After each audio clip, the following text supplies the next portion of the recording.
Good morning, class second. This is the next chapter of your periodic one. As you have all got your timetables. आप सबको time table तो मिल ही गया होगा ना पीरियोडिक्स का. तो पीरियोडिक का फर्स्ट चैप्टर मैंने आपको पढ़ा दिया है.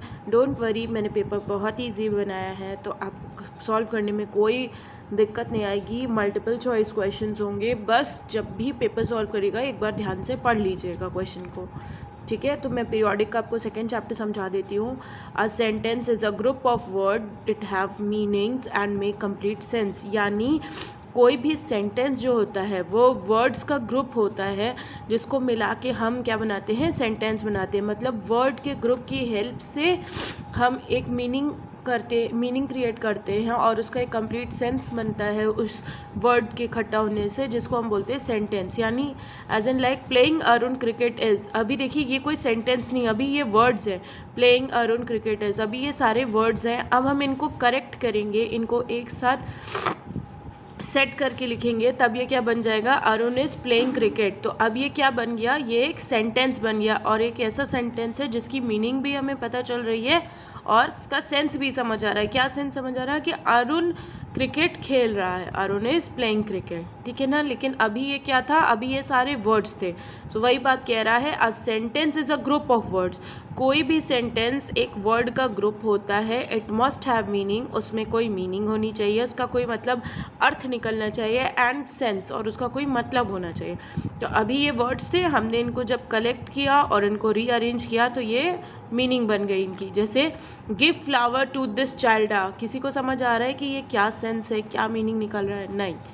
Give this flower to a child, अब ये मीनिंग निकल आई, ठीक है. दो these group of jumble words do not make any sense. यानी ये जो उल्टे सीधे वर्ड्स लिखे हैं, जम्बल वर्ड्स, ये कोई सेंस नहीं बना रहे हैं. So these are not sentences. तो अभी ये क्या है, ये सेंटेंसेस नहीं है. अब हम इनको सेंटेंस बनाएंगे, ठीक है. जब हमने इनको सीधा करके सेंटेंस बना लिया, this group of words make complete sense. अब ये कंप्लीट सेंस निकाल रहे हैं कि अरुण क्रिकेट खेल रहा है और बच्चे को फूल दे दो, ये फूल बच्चे को दे दो. They are arrange correctly, so these are sentences. और अब ये सारे वर्ड्स एक करेक्ट ऑर्डर में अरेंज भी हो गए हैं, इसलिए ये सेंटेंस बन गए हैं. Always remember, a sentence always begin with a capital letter.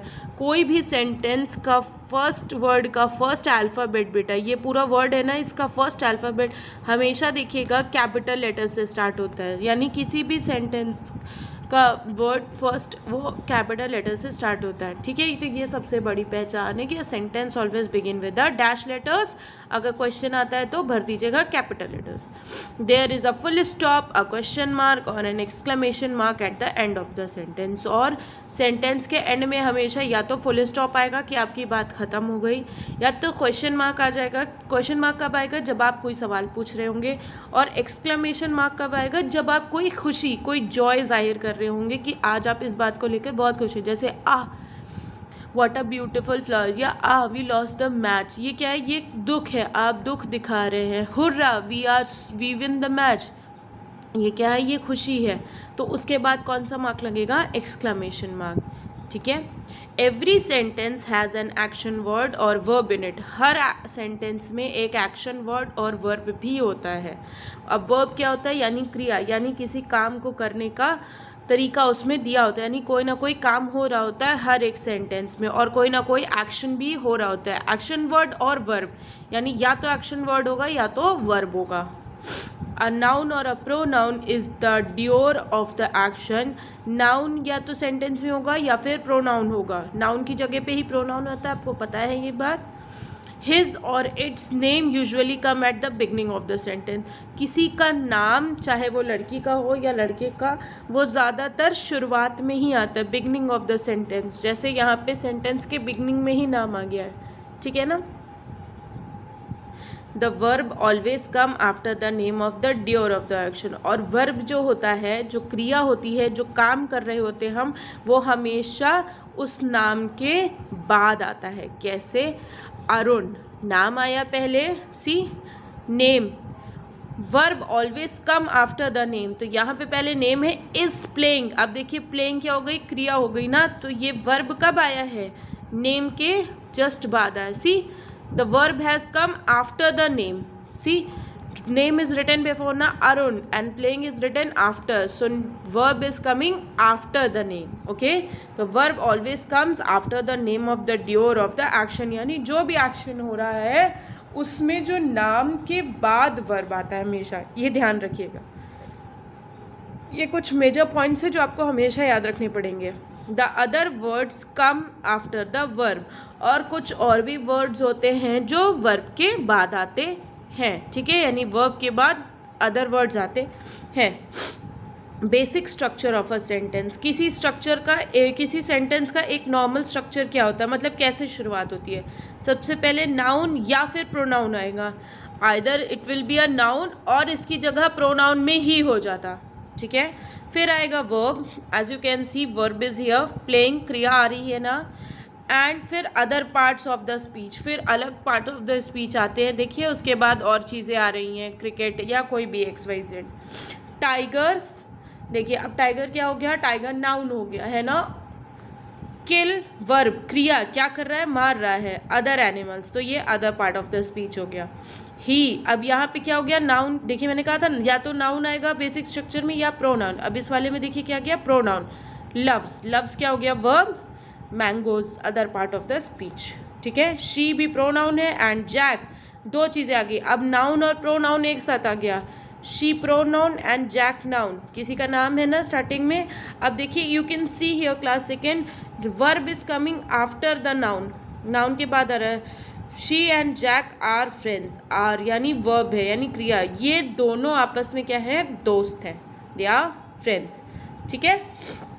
तो आई होप आपको समझ आ गया होगा। आप इसको पढ़ के इसको प्रॉपर सेंटेंस में रीअरेंज करेंगे। यहाँ सारे ही सेंटेंस, सारे ही वर्ड्स आपको उल्टे में दिए हैं और इन वर्ड्स को आपको कलेक्ट करके एक सेंटेंस बनाना है। जैसे one I can tell you, read the word group below, पहले सारे वर्ड ग्रुप को पढ़िए। ये अभी सारे वर्ड्स दिए हैं बेटा, they are not the sentence, इनका ना कोई सेंस निकल रहा है और ना कोई meaning. Rearrange them as proper sentence. जैसे चॉकलेट्स आई वॉन्ट आ, आपको कोई मीनिंग इसकी समझ आ रही होगी?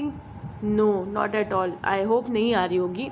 अब हम इसको जब सेंटेंस करेंगे तब ये क्या बन जाएगा, सबसे पहले हम क्या लेंगे, आई क्या हो गया बेटा, pronoun, yes, I, me, he, she, it, they all are pronoun. अब इसमें पहले प्रोनाउन आया, आई वॉन्ट, वॉन्ट क्या हो गया, वॉन्ट वर्ब, क्रिया, मुझे चाहिए, क्या चाहिए, और चॉकलेट, तो ये क्या हो गया, other part of the speech हो गया कि मुझे क्या चाहिए, मुझे एक चॉकलेट चाहिए। अब देखिए इसका सेंस बन रहा है, अभी सेंस नहीं था, चॉकलेट आई वॉन्ट आ, अब हमने इसको सेंस बना दिया, I want a chocolate. Is it clear?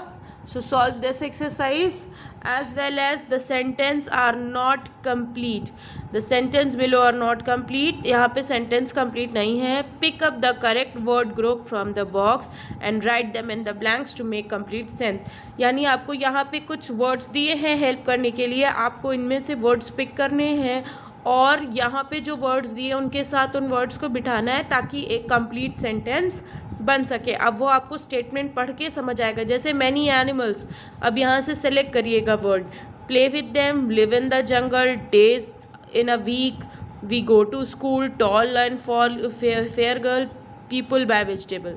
मैं इसमें भी आपकी एक हेल्प कर देती हूँ, इसे भी समझ लीजिए। मैनी एनिमल्स क्या हो जाएगा, इसका सेकेंड हो जाएगा live in the jungle, live in the जंगल। अब ये सेंटेंस पूरा कंप्लीट हो गया, many animals live in the जंगल, ठीक है। तो अब पहला ख़त्म हो चुका है, अब बचे हैं आपके पास 1 2 3 4 5, इनसे आपको हेल्प लेके ये सारे ही वर्ड्स को कंप्लीट करके सेंटेंस फॉर्मेशन करना है। Okay, thank you, prepare for your exams very well बेटा। 10 मार्क्स का पेपर होगा एंड आई होप आप सब देंगे क्योंकि क्लास सेकेंड अच्छे से पढ़ाई कर रहा है, ठीक है। So complete your work on time. Thank you.